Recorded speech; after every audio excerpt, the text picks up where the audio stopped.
देश में हम अन्न के मामले में आत्मनिर्भर हैं। पूरा देश आत्मनिर्भर है और हम सप्लाई की स्थिति में हैं। इसको हम लोग एक्सपोर्ट करने की स्थिति में हैं। तो ये सारा श्रेय कृषि विभाग के साथ साथ ये जनसेवक संवर्ग को जाता है। और ये जनसेवक जो हैं इस तरह का संवर्ग था जो हम कह सकते हैं जनसेवक जनयोगी बनकर घर घर अलख जगाएं, बूढ़ों का विश्वास पात्र हों, बने युवकों के साथी, बच्चों से हिल मिलकर बोलियां बोलते तुतलाते। मतलब एक सामाजिक समीकरण का एक ऐसा परिवेश में ला करके कृषि विभाग के नई तकनीकों का लैब से लेकर लैंड कृषकों तक लाया गया। और उसी का ये परिणाम है कि आज हम कृषि के मामले में काफ़ी समृद्ध हैं। और आज के परिवेश में जब जनसेवकों की संख्या धीरे धीरे घटती जा रही है, तब ये कार्य भी किसान सलाहकार के कंधों पर वर्तमान परिवेश में देखा जा रहा है। और इनके द्वारा इन तकनीकों को विकसित करते हुए कृषि के तमाम नवीनतम तकनीकों को कृषकों तक पहुंचाया जा रहा है और ये सारे कार्य कर रहे हैं। कुल मिलाकर जनसेवकों के द्वारा जो सारे कार्य किए जाते थे, ये सारे अभी किसान सलाहकार के कंधों पर आ गए हैं। सरकार जनसेवकों के इस अथक प्रयत्न और परिश्रम को देखते हुए सरकार ने जो नियमावली बनाई कि इनकी कार्य कुशलता को 5 वर्षों का अनुभव, कृषि के अनुभव, क्योंकि कृषकों का जनसेवकों का जो नियोजन का न्यूनतम योग्यता था वह गणित के साथ प्रवेशिक उत्तीर्ण था। और इसके साथ साथ 2 वर्ष और 6 माह का एक्सटेंशन यानी 2.5 वर्षों का प्रशिक्षण, सतत प्रशिक्षण के दरमियान ये डिप्लोमाधारी जनसेवक जो हैं कृषि डिप्लोमा थे, जो आपको कनीय अभियंता का जो समकक्ष पद होता है उस तरह से कृषि विभाग का इनका पद है। और इसी के आधार पर सरकार और न्यायालय से प्राप्त निर्देश के आलोक में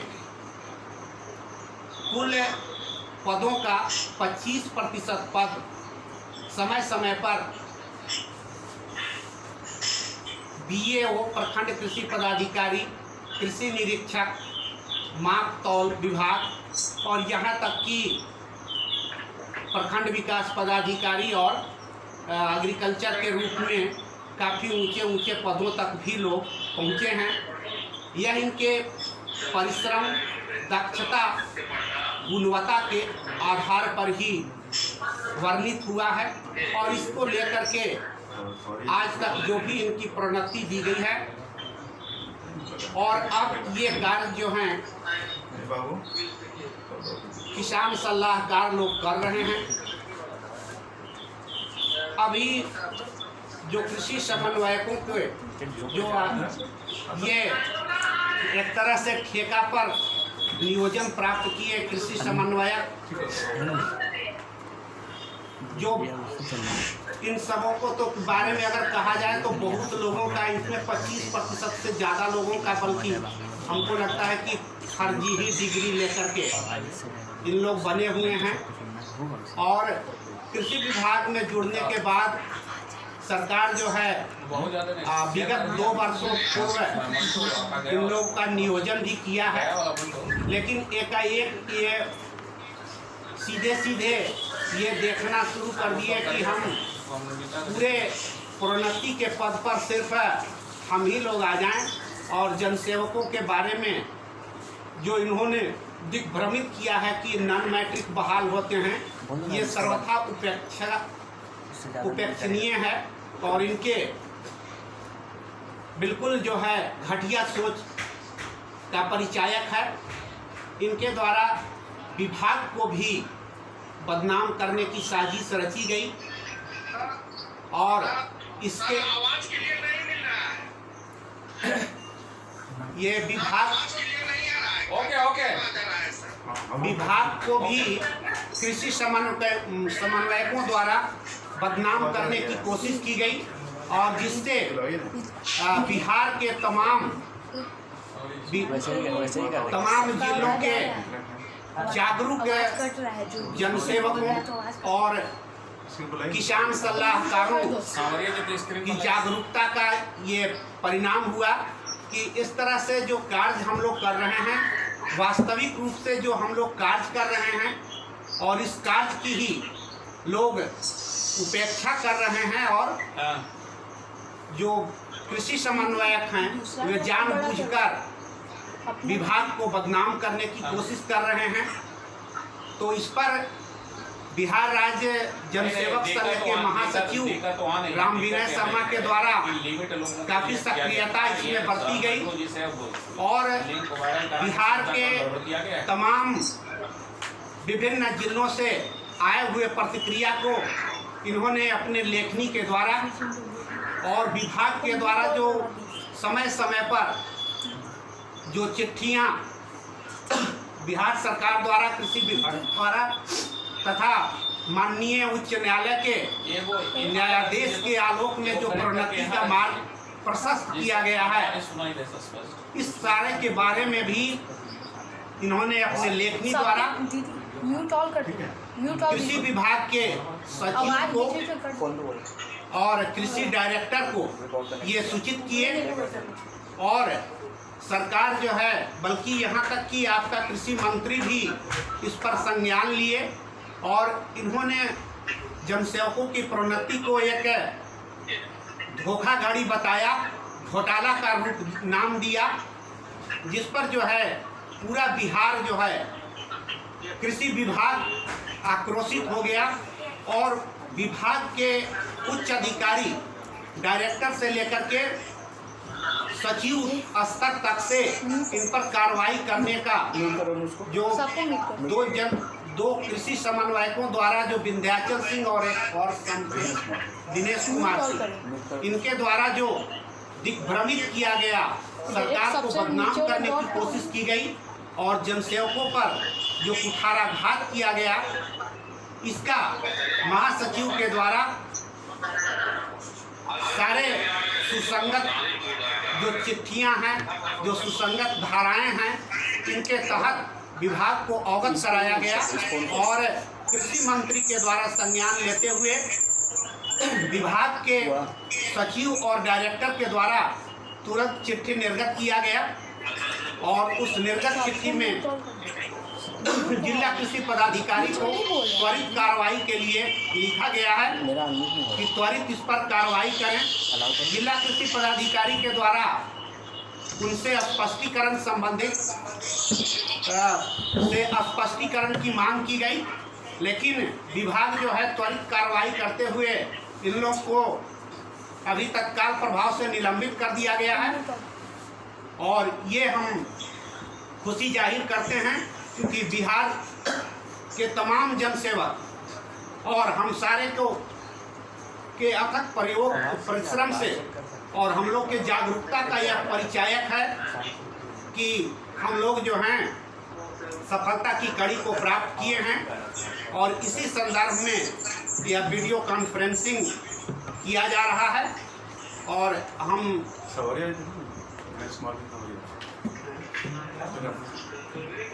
तो ये जो है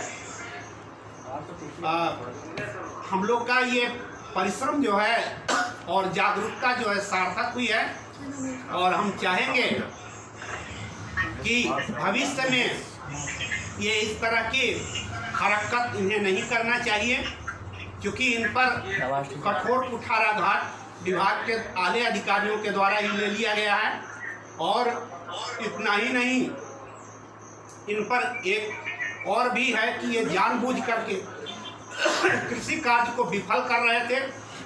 25 मई तक बीज वितरण कार्यक्रम जो सरकार का था, इसको पूर्ण करने का लक्ष्य रखा गया था और जानबूझ करके कृषि समन्वयकों द्वारा इसको बाधित किया गया, जिस पर सरकार द्वारा संज्ञान लिया गया है और इन पर स्पष्टीकरण निकालते हुए इनकी सेवा को ब्रेक करने पर भी तक का भी आदेश पारित किया गया है कि यदि ये सही रूप से योगदान करके कार्य नहीं करते हैं तो इन पर त्वरित कार्रवाई की जाएगी, जिससे हम सारे जनसेवक संवर्ग में यह खुशी की लहर व्याप्त है। और चूंकि कृषि संवर्ग के जनसेवकों का जो वर्तमान परिवेश का जो अभी सारा दारोमदार या कार्य जो है किसान सलाहकार कर रहे हैं, तो इनके तरफ भी ये जाता है, क्योंकि अभी वर्तमान परिवेश में यही जनसेवकों के जो सारे दायित्व हैं इनका वहन किसान सलाहकार ही निश्चित रूप से कर रहे हैं। और विभाग को ये कृषि के मामले में उन्नत और अधिक उपज के रूप में तथा कृषकों के आय के वृद्धि में महत्वपूर्ण इनकी भूमिका है। और हम चाहेंगे और ये हम लोग प्रयास करते हैं और विभाग से हम लोग ये पत्राचार भी कर रहे हैं कि जनसेवकों का जनसेवक संवर्ग नियमावली का निर्माण किया जाए तथा किसान सलाहकार जो उनके समकक्ष कार्य कर रहे हैं, क्योंकि आने वाले परिवेश में जनसेवक जो हैं का पद धीरे धीरे जो रिक्त होते जा रहा है बिल्कुल रिक्त हो जाएगा और उसका कार्य किसान सलाहकार कर रहे हैं। तो निश्चित रूप से इन्हें सरकार जो है नियमावली बनाए और इनको उसमें समायोजित करते हुए और इन्हें निश्चित रूप से इनकी सेवा को नियमित करने का प्रयास किया जाए। ये सारा हम लोग का ये प्रयास रहेगा और हमारी ये कामना है। जय हिंद, जय भारत।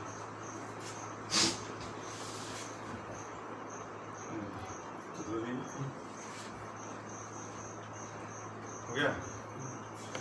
अब किसान सलाहकार प्रधान महासचिव भाई सुशील कुमार चतुर्वेदी जी इस बात रखें।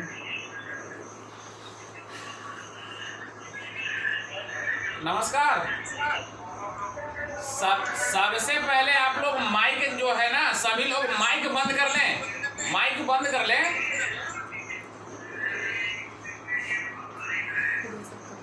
हो गया,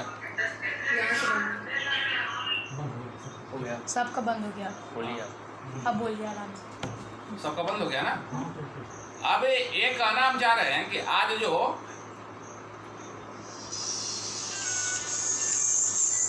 हेलो अनावश्यक फोन, हेलो सब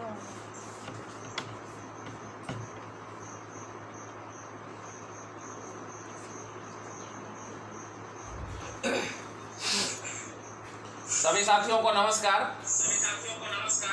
आज के इस कार्यक्रम में उपस्थित जनसेवक संघ के महासचिव राम विनय शर्मा जी, महासंघ गोपगुट के राज्य सचिव सह जनसेवक संघ के उपाध्यक्ष राम विश्रेष बाबू, हमारे जिलाध्यक्ष अनिल जी एवं ग्रुप में सभी लोग जुड़े हुए हमारे सहकर्मी किसान सलाहकार साथियों एवं जनसेवक साथीगण।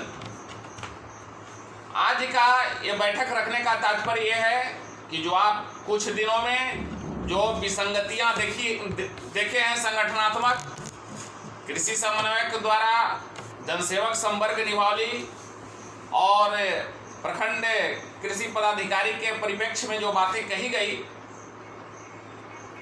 उस बात यह बताती है कि स्थिति जो है सो सामान्य नहीं है। इस परिस्थिति में कुछ करने की आवश्यकता है। सबसे बड़ी बात है कि आज जो जितने हम लोग किसान सलाहकार हैं, हमारा नेचर ऑफ जॉब और नेचर ऑफ प्लेस, सामान्य कार्य और सामान्य कार्य क्षेत्र, जो पूर्व में आज जो हमारे गार्जियन लोग करते आए हैं, यही कार्य हम लोग करते थे। जो आज हम लोग कर रहे हैं यही कार्य ये लोग भी पहले करते थे। और हमारी और इनकी जो समानता है हर एक चीज में एक साथ है। अभी देख रहे थे कि कुछ विगत दिनों में कुछ किसान सलाहकार साथियों के द्वारा जो संविदा का डिमांड किया जा रहा था, जो संविदा का डिमांड किया जा रहा था, वह संविदा का डिमांड एक्चुअली वो निरर्थक थे। उस पर कोई जो है वह सटीक बिंदु किसान सलाहकारों के लिए नहीं बैठता। किसान सलाहकार का जो डिमांड है, जो नेचर ऑफ जॉब है और जो नेचर ऑफ प्लेस है, वो सिर्फ जनसेवक है। और एक डिमांड है जनसेवक, और जनसेवक में ही एक रास्ता है। बहुत सारे लोगों ने किसान सलाहकारों को यह कह के गुमराह किया कि किसान सलाहकार संविदा कर्मी नहीं है, किसान सलाहकार जो है से वर्क नहीं कर पा रहे हैं।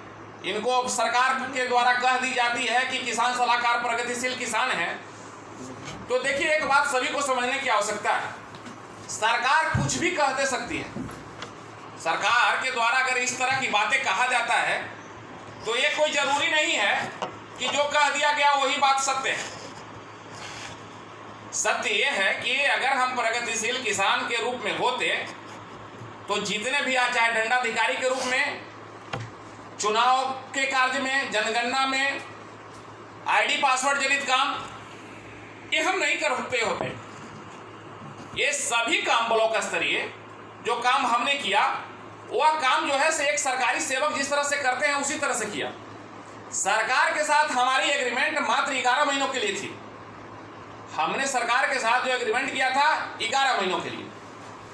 11 महीनों के बाद सरकार के साथ मैंने कोई एग्रीमेंट साइन नहीं किया। तो और लेकिन सरकार राज्यादेश संख्या 1304 जो बनाया गया था, वह जिसके द्वारा किसान सलाहकार की नियुक्ति हुई, किसान सलाहकार बहाल कर लिए गए। 11 महीना तक उस कंडीशन पर हमने सहमति दे के काम किया। उसके बाद सरकार हम लोग के काम से प्रभावित हो अभी तक सेवा में रखे हुए हैं। समय समय पर हम लोग की मानदेय भी बढ़ाई गई, टाइमिंग पीरियड भी बढ़ाया गया।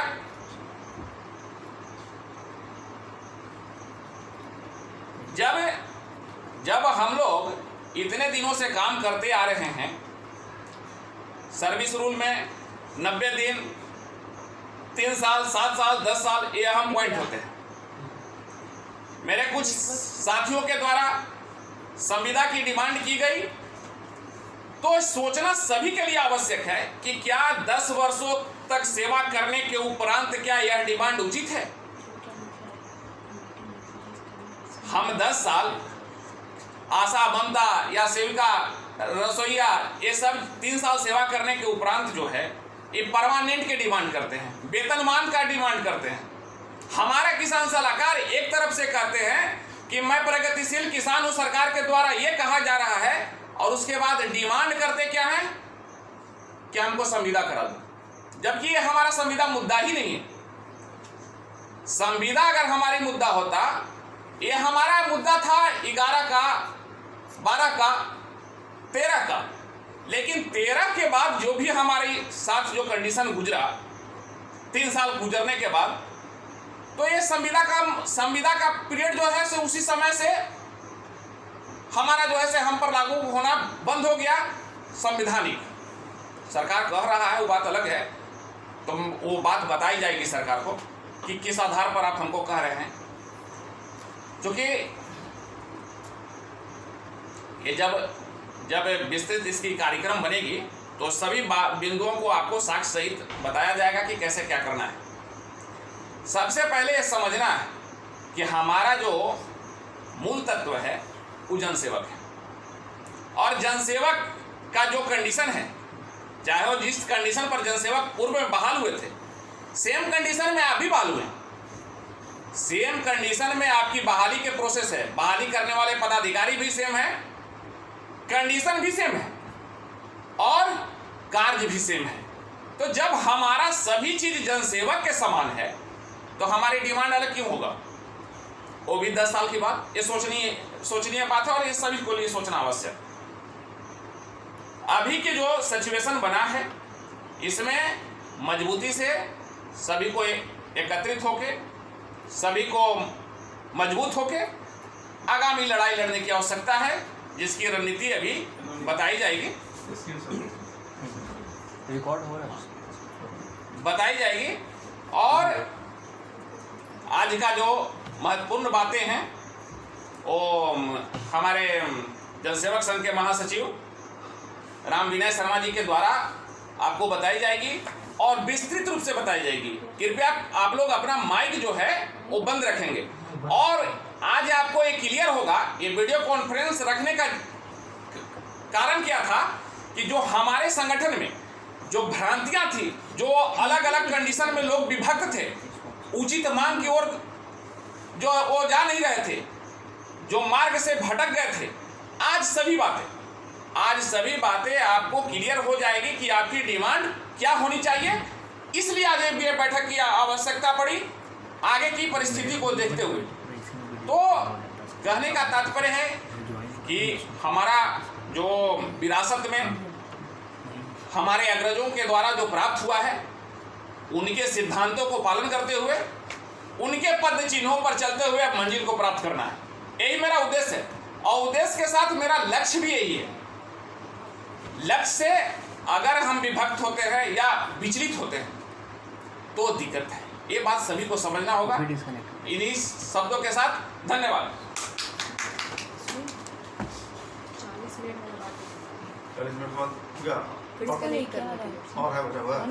क्या हुआ? है थोड़ा टाइम पर फिर से कनेक्ट करने के लिए। थोड़ा सा जब नहीं हुआ कितना टाइम बाकी है? तो बंद ही होगा थोड़ी देर में। बंद थोड़ा सा ले लीजिए, आप रख लीजिए बात, हम शुरू कर बताता हूँ। बता भी दीजिए इन लोगों को, इन लोगों को बता ये दीजिए। दूसरा लिंक जाएगा उसी से ना, इसी से सेम है दूसरा अब नहीं कोई कर पाएगा। एक ऐसे करके देखेगी 100 से ज़्यादा हो गया, अब नहीं नहीं कोई क्या बना सुनिए, सेम लिंक है, देखा, पर ऐसे फिर से लिंक कनेक्ट करना फिर से बंद पड़ेगा। ये करके बता चालू दीजिए करना पड़ेगा एक सबको। बार। अच्छा ठीक है, लिख दिया है, आपको नहीं कर पाएगा कनेक्ट। ले बता देना। हाँ देखिए एक चीज थोड़ी सी समझनी होगी सभी को कि 40 मिनट का पीरियड पार कर चुका है। अब आपको फिर से कनेक्ट करना होगा। तो जब बंद होगा तो खुद से कर। जब बंद होगा तो फिर से आप लोग को कनेक्ट करना होगा। हाँ, टाइम खत्म होने वाला, वेटिंग रूम आ गया, अब हाँ। बंद ही होगा। अब बंद होगा तो फिर से कनेक्ट कीजिएगा। आप लोग मेरी बात सुन रहे हैं आप लोग ना? बंद होने के बाद फिर से रिकनेक्ट करना होगा।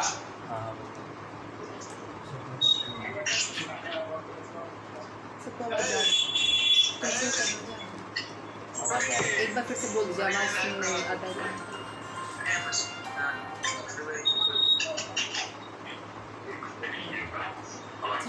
वेटिंग रूम बंद होने के बाद फिर से रिकनेक्ट कीजिएगा। फिर कनेक्ट करते हैं फिर कर दिए हम कर दिए हम। चलिए धन्यवाद। कम से कम आपका आशीर्वाद दूर से ही हम लोग को मिले।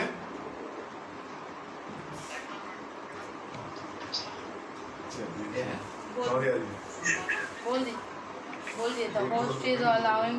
अरे नमस्कार सर।